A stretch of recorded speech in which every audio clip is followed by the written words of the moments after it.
Halo guys, jumpa lagi di channel kami. Dan hari ini kita berdua. Di sebelah saya ini istri saya. Jadi kami di lantai 4, banyak anginnya guys. Ini sore ya, hari Selasa sore ini. Anginnya cukup kencang, tapi saya menggunakan mic ini yang mudah-mudahan gak terlalu noise. Dan kami sambil menjaga anak kami. Jadi mohon maklum ya teman-teman, kita sambil ngelirik kiri kanan, sambil bilang abi, sambil bilang kakak. Karena memang posisinya kita sambil jagain anak. Ini istri saya sudah pada lari nih ya. Jadi memang tema konten kita ini hari ini adalah podcast ya teman-teman. Yang di podcast adalah istri saya.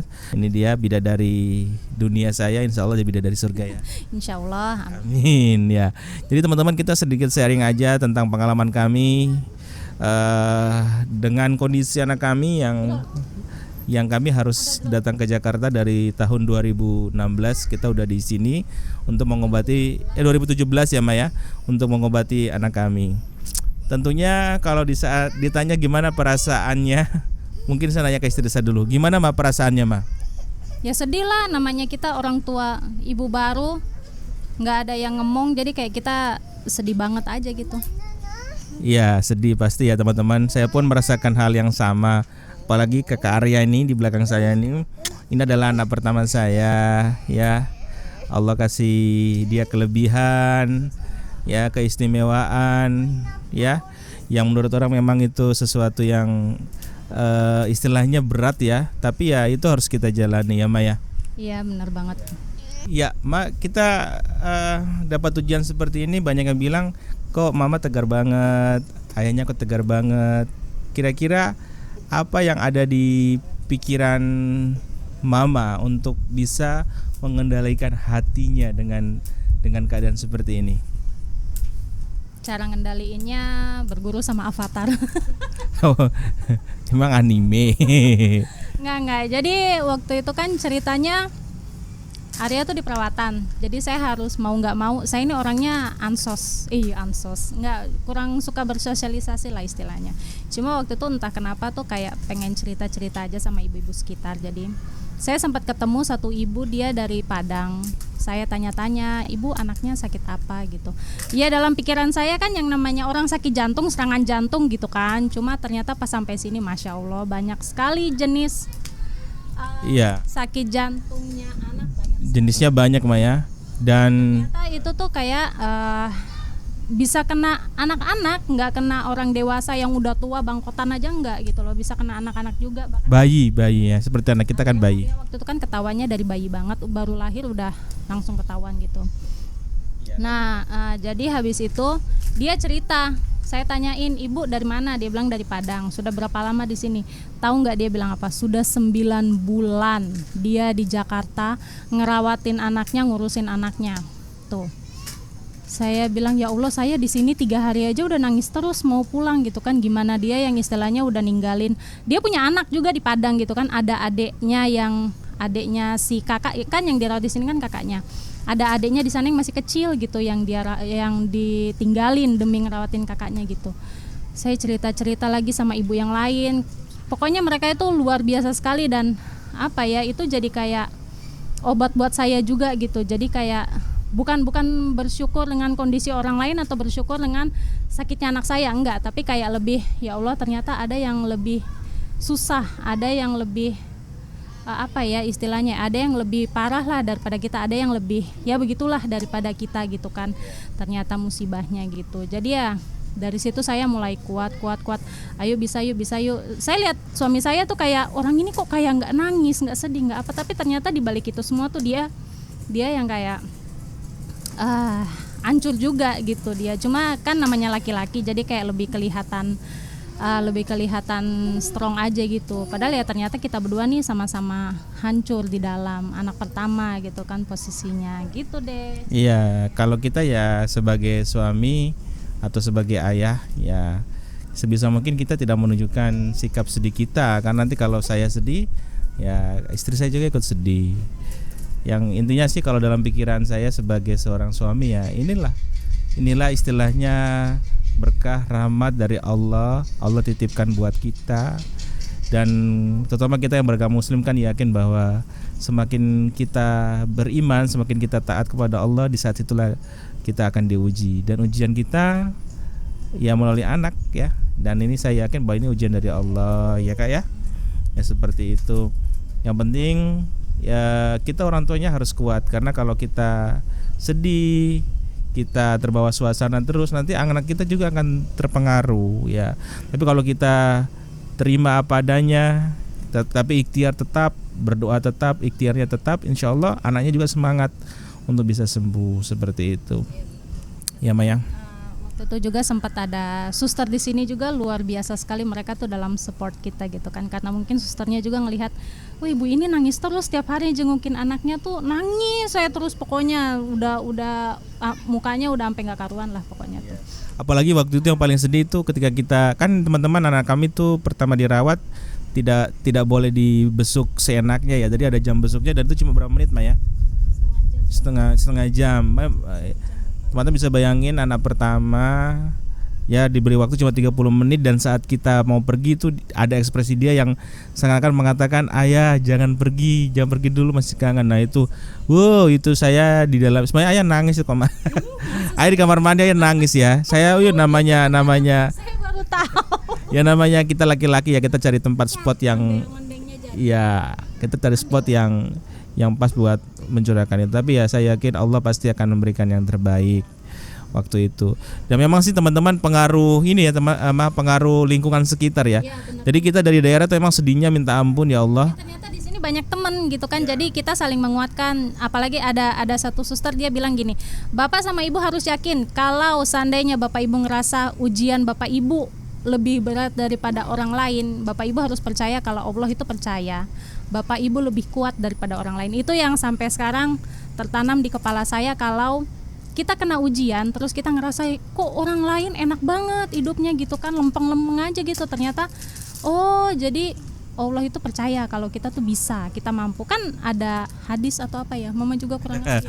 Aduh, kita masih praktek. Jadi kan katanya Allah itu tidak akan menguji umatnya melebihi kemampuan dari hambanya. Iya. Jadi memang teman-teman di sini susternya luar biasa ya. Di harapan kita ini memang sudah luar biasa lah menurut saya rumah sakitnya, karena susternya tidak hanya merawat anak kami, tapi dia bisa memberikan wejangan-wejangan kepada ibu-ibu ya, dan keluarga jantung di sini ya teman-teman. Tentunya kalau anaknya dirawat pasti emaknya nungguin kan. Nah itu ada ruangan tertentu yang buat ngumpulin emak-emak di dalam, dan itu ada ketua kelasnya ya, atau ketua ruangan ya Maya dari pasien sendiri. Apa itu ya? Kan dia kan itu yang ibu dari Padang tadi kan dia yang. Tapi itu waktu belum ada corona ya Maya, jadi belum ada corona. Ruang tunggunya masih ada atau enggak, jadi dia yang istilahnya ngumpulin kita semua, ngemong kita semua istilahnya lah, karena dia kan paling lama, jadi kita ngerasa kayak dia ibunya kita gitu loh. Dan di saat itulah, di saat berkumpulnya ibu-ibu itu, mereka saling menguatkan teman-teman. Ini istri sambil ngomong anak jadi lari-lari ya. Jadi mereka saling menguatkan. Ya memang kalau kita sedih kita ambil maam sendiri, sedihnya yang bakalan berlarut-larut ya Maya. Tapi kalau misalkan kita sedih dan di lingkungan kita saling support, saling mendukung, dan banyak banget yang mendukung dengan keadaan yang sama-sama anaknya mendapat ujian dengan sakit jantungnya.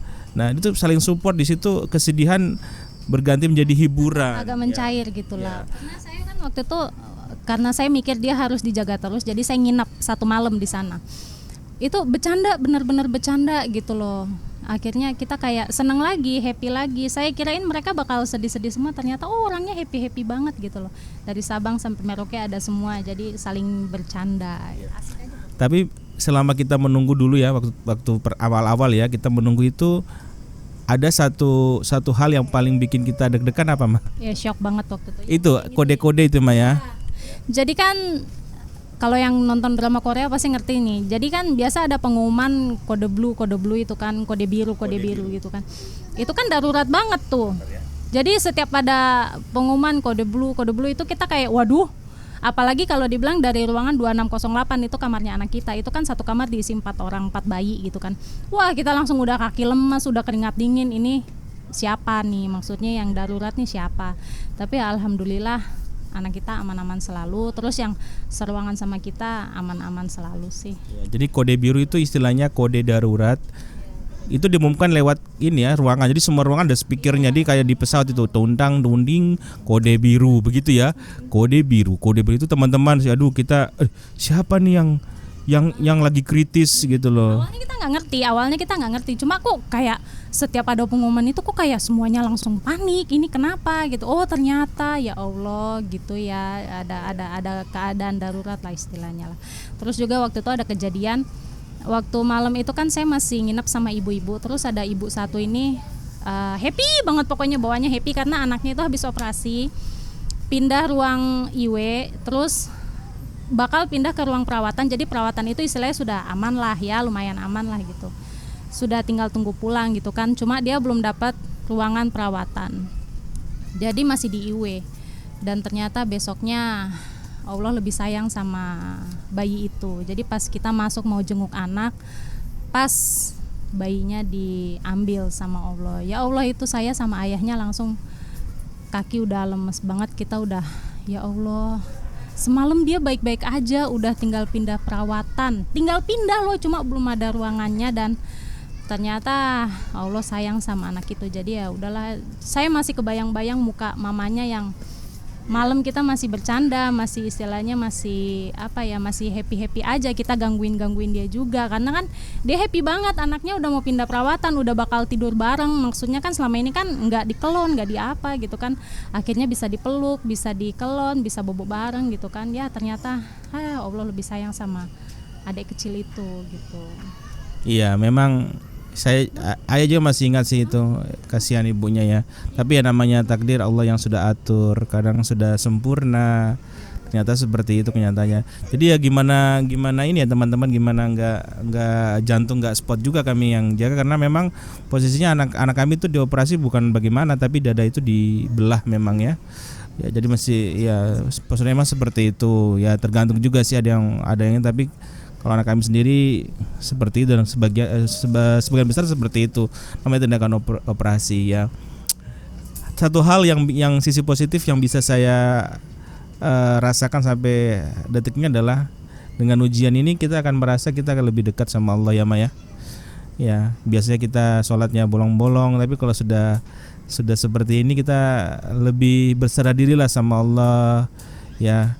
Istilahnya amal-amal ibadah yang kita nggak pernah lakuin kita lakuin, karena memang ya inilah saat-saat momen-momen kita diuji, kita harus lebih dekat sama yang di atas. Nggak ada yang bisa bantu kita, nggak ada lagi siapapun nggak bakal bisa bantu kalau nggak diizinin sama Allah. Jadi sebelum minta tolong sama siapapun, sebelum minta tolong sama orang, sama dokter dan lain-lain, minta tolong dulu sama Allah. Itu yang paling penting banget gitu loh, berserah sama Allah. Nanti Allah bantu, insya Allah. Betul teman-teman, dan tadi yang kita bilang bahwa Allah kasih ujian itu akan tidak melebihi kemampuan hambanya. Dalam artian kami dari Merauke kami ke Jayapura, waktu itu dikatakan teman-teman di Merauke bahwa paling nanti di sana Pak Bapak cuma berapa hari habis itu disuruh pulang, nanti umur sekian baru operasi. Sebagian besar tenaga medis kami di Merauke katakan seperti itu. Jadi kita nggak ada semangat. Jadi asal teman-teman tahu ya, saya waktu itu packing cuma buat persiapan 3 hari sampai 1 minggu pakaian.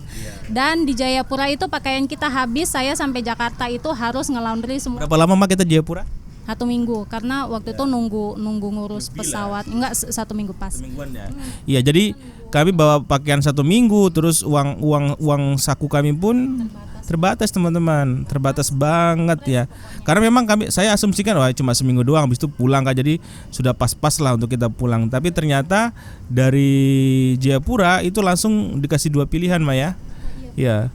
Apakah ya mau pulang dulu? Ya, iya sih benar. Tapi sempat kok dia bilang mau pulang dulu atau apa, tapi kita bilang tapi baiknya memang langsung ke Jakarta. Karena soalnya saya ada pengalaman waktu itu kan, saya bilang udah ya kita pulang aja, kita rawat di sana, karena kan saya takut nanti istilahnya di jalan kita kenapa-kenapa. Saya bawa kita bawa bekalnya sedikit. Saya takut nanti kita di jalan bagaimana, apalagi Jakarta loh, mama kota loh gitu kan. Dalam pikiran saya kan apa-apa di sana harus beli serba-serba uang gitu kan. Tapi alhamdulillah memang banyak bantuan ya Maya. Selama kami di Jayapura pun ada Bu Ade dan suami yang selalu datang Iya, selalu antarin saya cari barang-barang kebutuhannya Arya. Masya Allah, baik sekali mereka, teman guru kami. Kayak begini juga kita nambah relasi, Keluarga, ya. nambah keluarga. Jadi keluarga kita sekarang di mana-mana tuh ada, alhamdulillah. Kemudian waktu itu suster nggak ada yang berani antar anak kami teman-teman ke Jakarta. Sampai dokter bilang sudah itu biar saya yang antar. Akhirnya kami diantar ke Jakarta dengan dokter spesialis jantung Jayapura. Buat dokter Yusak. Dokter Yusak ya, itu orang paling baik juga, Masya Allah baik banget. Walaupun kita berbeda, kita nggak kenal, beda akidah, tapi dengan kami itu luar biasa ya. Dan waktu itu kami memang ke sana dengan segala persiapan Maya. Jadi kita naik pesawat, oksigennya, dokternya ada, terus kursinya juga Maya, kursinya dokter semuanya spesialnya kami naik duluan teman-teman. Jadi penumpangnya tidak naik dulu, kita naik duluan. Setelah kita oke, baru penumpang pesawatnya dipanggil semuanya. Transit pun kan orang-orang turun semua, kita tetap disuruh stay di pesawat. Transit pun, jadi kita istilahnya kayak charter gitu ya. Enggak, sebenarnya mah kalau kita dipikir kok bisa ya kita mampu gitu loh. Karena itu sudah saya bilang teman itu Allah ya. Ada kemudahan ya. Ada kemudahan dan selama kami di Jakarta juga banyak teman-teman yang membantu kami. Teman-teman alumni saya juga banyak ya, dari kampus VDC Malang, alumni pada datang kakak tingkat ya. Alhamdulillah semua biaya-biaya tercukupi Maya. Iya, alhamdulillah sekali. Entah dari mana kita kayak ya Allah ada aja yang bantu, istilahnya pokoknya saya sampai sekarang tuh kayak saya bakal ingat kalian semua yang istilahnya selama ini bantu kita gitu loh, yang doain kita, yang bantuin kita baik secara materi maupun moral, yang selalu kasih semangat kita, itu bakal saya ingat kalian semua, saya tandai muka kalian. Iya, dalam arti ya mohon maaf ini istilahnya kalau ngomong memang keras ya, ini memang loga-loga Papua. Jadi teman-teman yang nonton video ini kok bicaranya keras ya, itu memang karena kita orang timur jadi begini bicaranya. Kita orang Jawa aslinya, cuma kan kita lahir dan besar di Papua jadi ya begitu. Jadi bicaranya agak belak-belakan. Ya memang yang memang kami memanfaatkan media sosial juga Mbak ya, kayak Facebooknya kami, karena memang bukan apa-apa teman-teman, tujuannya kita adalah kita minta doa sama teman-teman kami ya. Ya mungkin doanya nggak di Facebook, tapi kita minta doa dan mereka mendoakan kita, banyak yang mendoakan, sampai teman-teman ayah yang mau umroh ayah minta doanya ya. Waktu itu ada Dede dari Kalimantan juga saya hubungi, tolong doakan Arya. Alhamdulillah semua operasi banyak berjalan lancar ya, operasi pertama. Sampai-sampai dokter bilang ini mukjizat ya, ada salah satu pembuluh darah yang tadinya nggak ada, setelah dibedah dibuka ternyata ada. Dia bilang itu kayak dokter kan gambarin waktu itu ini operasinya bakal 3-4 kali karena dibilangnya itu ada satu pembuluh darah yang menyempit, ada penyempitan pembuluh darah, jadi bakal dioperasi lama dan itu berulang gitu loh. Dan ternyata waktu dia selesai operasi, alhamdulillah dokter bilang, Bapak Ibu ini ternyata penyempitannya nggak ada, jadi operasinya lebih singkat. Dan itu kita bilang ya Allah, ini mujizat. Saya waktu itu baru kayak mujizat tuh kayak begini gitu loh. Jadi kayak alhamdulillah sekali waktu itu. Jadi teman-teman banyak ya kalau kita mau ceritain itu mungkin tidak cukup waktunya. Iya. Tahu ceritanya kita tuh dari Sabang sampai Merauke, dari mana-mana. Nanti kita akan lanjutkan di video berikutnya. Kita nggak bisa teruskan podcast ini karena ini anak-anak sudah tidur. Arya sudah tidur, tadi dia ngalah mau minta mainan sampai dia tertidur. Yang kecil nih udah begini rupanya. Iya, intinya teman-teman yang perlu kami tegaskan bahwa buat kalian yang menonton video ini, ya sulit apapun kalian harus semangat, kalian harus yakin kalau pertolongan Allah itu nyata, pertolongan Allah itu pasti ada, tapi syaratnya harus ikhlas, sabar, dan harus berdoa gitu. Betul teman-teman, jadi mungkin saya melengkapi aja bahwa teman-teman yang nonton video ini dan mungkin kebetulan mendapatkan suatu ujian yang berbeda dengan kami, kalian jangan patah semangat ya, karena memang sekali lagi bahwa Allah akan menguji hambanya ketika kita percaya dan beriman padanya, itu iman kita akan diuji. Jadi buat kalian ya tetap semangat juga ya, apalagi buat kalian yang orang tua muda ya. Terkadang sebelum nikah ekspektasi kita bahagia semua nih, tapi tiba-tiba kita akan menghadapi ujian yang di luar ekspektasi kita ya. Jadi memang namanya berkeluarga semua harus siap teman-teman, bukan hanya materi uang saja, tapi lahir batin Maya. Termasuk situasi seperti ini kita harus persiapkan ya. Dan kami sebelum nikah pun kami sudah membicarakan hal-hal seperti ini, seandainya kami diuji, bagaimana sikap kita. Seperti itu Maya. Jadi alhamdulillah kita berdua dipercaya sama Allah untuk bisa menghadapi ujian ini. Mudah-mudahan semuanya pengobatannya Arya ini bisa berjalan dengan lancar ya sampai dengan selesai ya, karena si kakak ini tinggal 1 kali operasi lagi teman-teman ya, insya Allah. Kalau memang setiap tahun kok kami ke Jakarta, memang setiap tahun dia harus kontrol ya. Dan untuk hari ini kontrolnya ini sebenarnya menuju ke operasi, benar-benar menuju ke operasi kedua, tapi kita nggak tahu nanti gimana keputusan dokter. Di tanggal 27 kami akan update lagi di video kami ya, di YouTube kami. Mungkin pasangan muda yang kayak istilahnya baru nikah terus bilang, oh inilah akhir perjalanan kami yang mulai dari pacaran dan lain-lain. Enggak sayang, bukan akhir, kalian baru saja mulai perjalanan kalian menuju bahtera yang sangat membara. Ya, bahwa memang arti maksud istri adalah kehidupan ini tidak semuanya mulus, pasti ada warna-warna kehidupan ya. Seperti itu. Jadi tetap semangat ya, saling mendukung, suami istri saling mendukung. Mungkin itu aja teman-teman, ini anaknya udah rewel nih, istri saya sudah bingung dia mau nyusu. Arya juga saya akan bawa ke lantai 1 kembali. Cukup sekian, jangan lupa di subscribe channel ini, di like, di share, sekiranya bisa memberikan dampak positif. Sampai ketemu di video berikutnya. Assalamualaikum warahmatullahi wabarakatuh. Shalom, dadah.